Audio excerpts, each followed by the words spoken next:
Akkam jirtu kabajamtoota daawwattoota keenya nageenyi koo kan jaalalaa kan kabajaa bakka jirtan maratti isiniif haa ta'u. Akkam jirtu nagaa keessanii nu nagaa keenya galanni waaqayyoof haa ta'u. Guyyaan har'aa guyyaa gabaati. Akkuma argaa jirtanii guyyaa gabaa kana gara gabaatti deemuuf sosocho'aa jirra, qophaa'aa jirra. Ijoolleen baay'een waa'ee lukkuulee maaliif viidiyoo nuuf kufne maaliif nurraa dhaabdee jettanii baay'een keessan komii kaasaa jirtu. Haa ta'u malee kun dhufeen jira deebi'een jira gidduutti egaa badeera dhugaadha. Amma kunoo deebi'een jira gaafis na gaafattan hedduutu jira. Muraasa isaa keessaa saniif deebiseera. Kan na biratti hafis immoo viidiyoo haaraadhaan nan dhufa. Har'a egaa akkuma beekamu guyyaa gabaa roobiidha. Roobii kana roobiif qidaamee killeetu gurgurama. Killeen kun baay'ee nutti baay'ate guyyaa har'aa kana. Zambiiliidhaaf kartooniidhaan geessuu hin dandeenye gabaa. Maaliif nama harkatti waan daakamuufis sodaannee amma baaldii kanaan dugdatti baadhee amma safara bajaajii ga'utti jechuudha. Akka bajaajii yaabbadhutti kana dugdatti shaarbiidhaan baadheen sana booda bakkee bajaajii yeroo ga'ee bajaajii yaabbadhee gabaa geessee gurguree dhufuuf jechuudha. Kanaaf egaa xoominis galee jira. Amma yeroon kun yeroo xoomiti. Killeen illee akka duraa miti xiqqoo gadi bu'ee jira. Haa ta'u malee egaa guyyaa guyyaadhaan guyyaa gabaa jechuudha. Roobiif qidaamee gurguruun dirqama killee jechuudha. Maaliif jennaan walirratti baay'ate jechuudha. Kun amma kan argitan kun kan guyyaa afurii guyyaa 5 hin caalu jechuudha. Killeen kun haala walirratti baay'atee jira. Torbeedhaan qanii roobiif fi qidaamee yeroo hunda yeroo nuti hin gurgurre hin jiru. Garuu immoo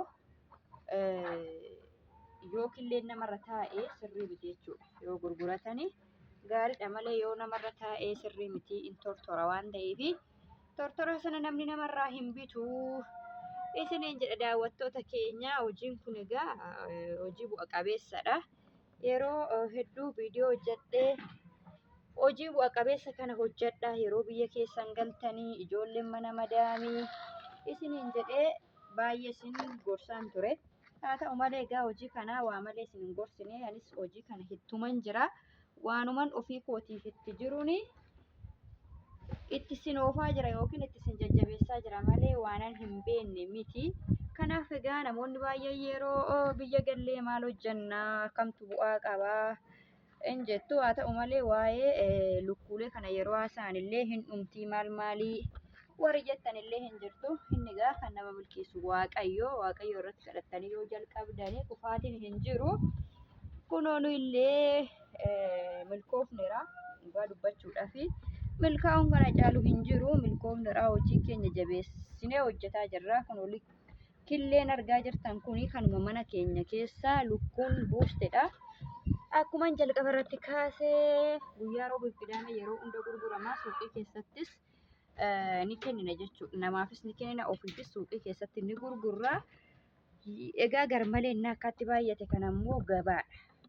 Gabaa irratti geessinee gurgurra jechuudha. Dhugaa dubbachuudhaaf kunoo baaldiin na jalaa guutee jira. Isaanan dugdatti baadhee geessa jedheen karoorsee garuu baaldiin na jalaa guutee jira. Safara malee maal akkan godhu hin beeku isiniin jedha. Egaa isinis hojii kana ilaalchisee wanta barbaaddan waan gaaffisin ta'e na gaafadhaa. Isinii deebisna. Anis bilisummaanis viidiyoo isiniif hojjanna waa'ee lukkuuleetiin wal qabate akka yeroo biyya galtanii hojii kana eegaltan digingir yookiin isinitti hin jenne jalqaba irraa kaasee akkuma viidiyoo hojjetaa ture ammallee irra deddeebinee ifa akkasinii ta'u viidiyoo isinii hojjanna. Isiniin jedhaa wanna bu'a qabeessa akka kanaa eegalaa hojjedhaa jabaadhaa. Wanni hojjetan